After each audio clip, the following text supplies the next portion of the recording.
Ascent Deities. An ascent deity is what a biological body is to the cell, where a child is a cell, and the deity is the body consisting of the cells. This is the secret of the prime nodes that Augu was talking about, that what we see in this reality is only a mere projection of the prime reality. And what we assume as a random activity, an idea, a coincidence, an accident, and so forth has its networks and a structure behind it. It is what we are, that connects us as one body of an ascent deity. In the prime reality, everything is clear and true to its form, but in this reality, every form we see is based on what is on the prime reality. So, no matter how much they try to change the forms and function of this reality, it will always retain what is the original forms, which is the reflection of the prime reality. For this reason, those who seek power decided to scramble and bring chaos to the prime reality so that many can escape to the denser and lower dimensions. This is history and a prophecy that, what happened eons ago, will also repeat itself. Those who can listen will know what to do. The more a person offers a devotion towards their insights, intuitions, and believes in them, the proper they become in tune with their ascent deity, because this is the primary method of elevation. As the path of spiritual growth is from within, by nurturing what is within, the soul grows. The Bible's Old Testament is a book about obedience, devotion, and faith. This was an exact instruction of ascending into their ascent deity's paradise. The Great Disclosures were the first breakthrough of layers of illusion. Every faction is specialized in a unique set of skills and crafts. This is favored by their geographical location, the diversity of races, and above all, the nature of the clan's ascent deity. These skills make each faction essential to its universe's ecosystem. Because once one faction is destroyed, it becomes irreplaceable. The interdependencies between factions and the whole system cannot survive without the skill set of another. Among the four factions, Rosenthals are very well versed in human psychology. For this reason, they make good leaders. And a hell of a lot of manipulators. It is believed that the leader of the Rosenthals sketched a plan to overthrow their ascent deity. However, the plan did not go well, because this leader is in exile while still running his operations secretly. It was about this time when the Great Disclosures came into effect, which caused the Great War as we know it. The deceptive Rosenthals wanted to stay in power, to keep people in ignorance. Interdimensional beings. Every river leads to large bodies of water. Every road leads to villages, towns and cities, and even discoveries of frontiers of new worlds. In the process of manufacturing or creation of anything, there must be networks of related creative processes of every part of that single item. In the manufacturing process of a knife, for example, it must be connected to the creative processes of a knife's handle and its blade, and within each process, other tools and sets of skills are necessary for the completion of one part of the knife. It turns out that the more complicated an item is, the broader it is connected to other networks and processes in its creation, as each component of it has its unique processes and networks. Each manufacturing process is also connected to other processes of different skills and utilities for maintenance and growth. A glass, for example, besides the networks of its manufacturing processes, for it to reach you, has glass-related networks, such as sales, packaging, storage, beverages, and so on. These networks are roads that connect to larger networks that are glass-related. That eventually becomes a world of glasses, then if you follow it further you find worlds of utilities. These processes and networks of production, when viewed from a different point of view, one will realize that it is simply a stream of activities and information, and that this glass is like a mere molecule of water within a flowing river or a single cell in the bloodstream of a biological body. And thus, this totality of all the networks of processes and activities behind one item, this one body is, in fact, a deity. For this reason, then, at the moment a person holds that glass, they are connected to the stream of those activities, networks, and the people behind the glass-related activities. In a sense, that they are inside that world. This phenomenon is known as psychometry. A thought, an intention, or an idea, manifests or represents itself in the physical world as an item or object. And every emotion represents itself in the physical world as an activity or event.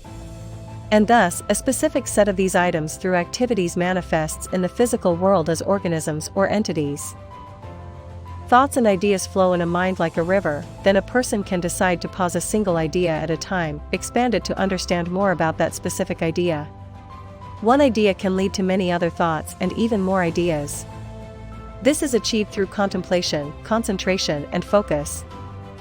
So then, depending on the type of ideas or thoughts that a person holds in their mind, it connects them to the deities associated with those ideas. The same can be said for the activities. That the types of activities a person involves themselves in connect them to a body of a deity, and this is devotion. Naturally, any creature or a human being would devote their life to sustain and maintain their natural rhythms, like the things they enjoy doing, the things they enjoy expressing, the things they enjoy feeling, the things they enjoy thinking, and the qualities they enjoy possessing. After the Great Disclosures, people discovered that when a group of at least 9 people becomes united with an idea and live by those ideals, an ascent deity is conceptualized. These deities are in a symbiotic relationship with their children. The more people join and offer their true devotion to this union, the more powerful their deity becomes. Any group of united individuals can never have more than one deity. However, there may be minion deities and other living hosts within one deity. Some people within that group, depending on the levels of their devotion, may be devoted to the minions of that deity. Most leaders on any given faction are mostly devoted to the major deities, because they have acquired more responsibilities and authorities, while ordinary people are devoted to the minion deities. Because the lower deities have fewer restrictions when it comes to devotions and taboos compared to the major deities. Each faction has its major and native deity. But because of the decline in moral conduct and loss of touch with inner rhythms, most of the devotees have lost touch with their native ascent deities. They have been disconnected to their major deities, where they can easily be lured into foreign deities. In any ecosystem, there are native flora and fauna that the native plants and animals find that habitation compatible. But through agricultural techniques, a so-called wildland could host foreign ecosystems. So is the mind of a person, as every person has natural rhythms and pace of acquiring information, but through training and schooling, any person can learn even a non-native knowledge. Because of free will, however, any individual can freely choose which way they wish to live. The deceptive Rosenthals understood this principle clearly and were using it to manipulate people by using their lives and emotions to create minions and major deities for their advantage. They created television shows, video games, and many other activities to gain more power. The ascent deities become stronger when their children sincerely devote their ways of living with true worship. It must never be confused with the Christian methods of worship, but the true worship here consists of inner adoration of the truth, goodness, and beauty from within. As the deities are eternally connected to their children, it is then that once an individual begins to seek what is outside themselves and is blinded by selfish separate self, then they begin to fall. They fall from the union of their deity. These deities in return can penetrate higher realms of existence to bring knowledge, protection, wisdom, natural abilities, and spiritual development to their people. As all an individual could ever want is within their deity. Here we use the term grow as a concept, but deities are eternal where they never had a beginning neither an end. They eventuate into a person's life, so it appears as they grow, but this growth is only a cycle that exists in eternal cycles of life. So when they grow into a person's life, they begin to appear in dreams, and as a person continues to do their devotion, they eventually can appear in physical form displaying their full powers. And if a person loses their devotion towards these deities, the deities will then go on cycles of decline. In the past, a majority of communities offered devotions to their deities, but have gone into decline because of dependent on science and technology. In some cases, an individual might acquire ways of devotion to a specific deity without means of communion, then this person will be taken or shifted to related communities. This was similar to the case of Prophet Elijah when he was taken by chariots of fire. Devotion and worship are particularly important for a deity to be maintained.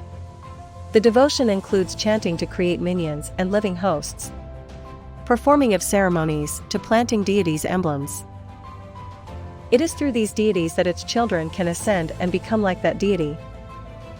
If the group of people is of bad behavior, their deity would mirror exactly the habits of those groups of people.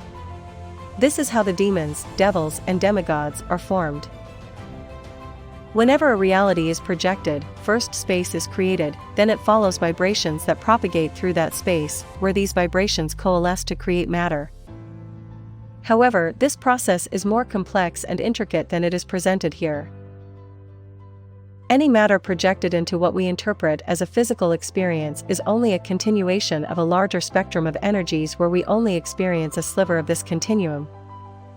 In the spectrum of this continuum, just before the matter becomes firm and solid, there is a flimsy matter. This flimsy and weak substance consists of a complete set of activities and information required for anything to manifest.